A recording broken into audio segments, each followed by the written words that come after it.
Suicide Squad. Take the premise of Ghostbusters and mash it up with Katy Perry's Dark Horse, and you have this movie. Best synopsis ever. It's RyceTV! What up, YouTube? My name is Cherise. Welcome to RyceTV. Glad that you're here. So, despite all the bad and some good reviews, I decided to watch Suicide Squad because DC. Oh, no. Don't act like you didn't do it too. Don't judge me. Hashtag all comic book movies matter. And you know, I was actually surprised by how right the bad reviews were. Suicide Squad, definitely all over the place. Maybe it was low expectations, but not as terrible as reviews. Better than Batman vs. Superman in my opinion. Suicide Squad is perfect for 2016, which means it's absolutely terrible. No one is more tiresome than its Joker. Suicide Squad was such a hot mess that I think it might be my new guilty pleasure. It's both terrible and awesome. And this is Twitter, not Rotten Tomatoes. Yes, after threatening to sue Rotten Tomatoes for not agreeing with your expectation of Suicide Squad, you went out to see Suicide Squad and now agree with their opinion. In fact, the audience opinion went from 97% to 70%. And don't get me started about the lawsuit against Warner and DC. Yes, that is a thing. I can't make that up. Congratulations, Internet.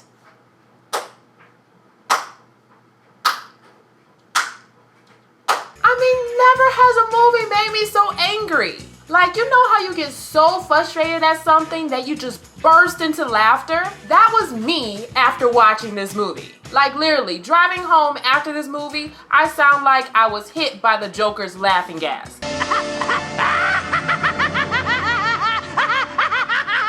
That's so much more pleasant.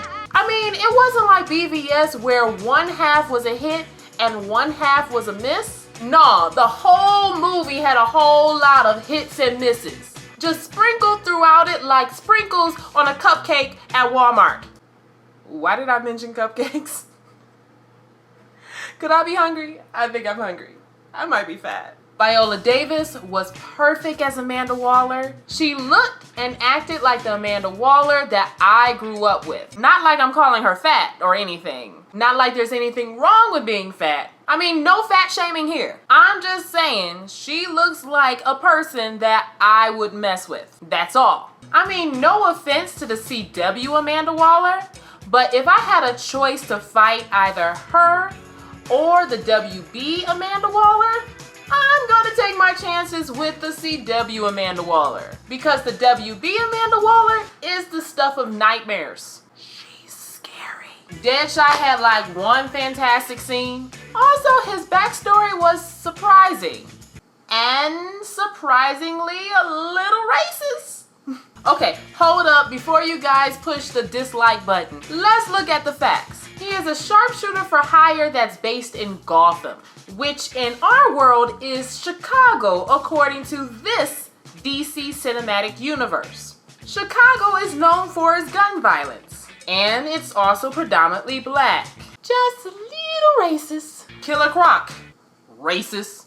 Slipknot, hella racist. I'm sorry, but he was treated wrong. He was treated like a Native American, just wiped out within the first few minutes.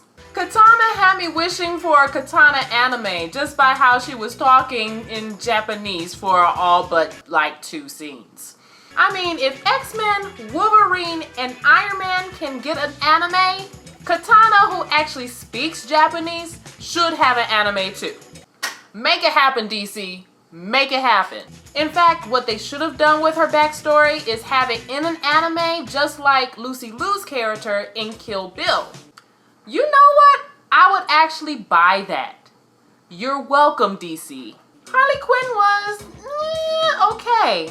I feel like she was ruined for me by the trailers. I feel like all of her best lines were in the trailers. The Joker felt very uncharacteristic of the Joker. I mean, I felt like Jared Leto was holding himself back from being all full Joker because he was afraid of going all Heath Ledger. Is that too soon? That's too soon. It's probably too soon. Diablo seemed to share the same backstory as the antagonist. However, we don't know for sure because that wasn't included in his backstory. Now, if you haven't figured it out by now from BVS and the Justice League trailer, Bruce Wayne is the Tony Stark of this universe. But just in case you weren't sure, there's an after credits scene that is beat for beat the Tony Stark after credits in The Incredible Hulk. Like, just switch out Tony Stark and General Ross for Amanda Waller and Bruce Wayne and put the setting in a restaurant instead of a bar, and you have that after credit scene. Enchantress has a really cool transformation for what I guess is her first form, or maybe her battle form. But her last form looks like Katy Perry in the Dark Horse music video. In fact, the whole last fight looked like the Dark Horse music video. The only difference is Katy Perry had better CGI. And you know, with all the music that is played throughout this movie, I'm actually surprised that they didn't play Dark Horse. That just seemed like the perfect song for Enchantress. Either that or the song from the Ben Affleck superhero movie that shall not be named. And speaking about the last fight, that fight should have only lasted like 2 minutes, not 10 minutes. That is 8 whole minutes of my life that I will never get back. And that's the end of my review. Tell me, what do you think about Suicide Squad? Did you like it? Did you hate it? Are you somewhere in the middle? Did the reviews help or hurt your view of this movie? Let's talk nerdy in the comments below. And as always, thanks for watching. Goodbye.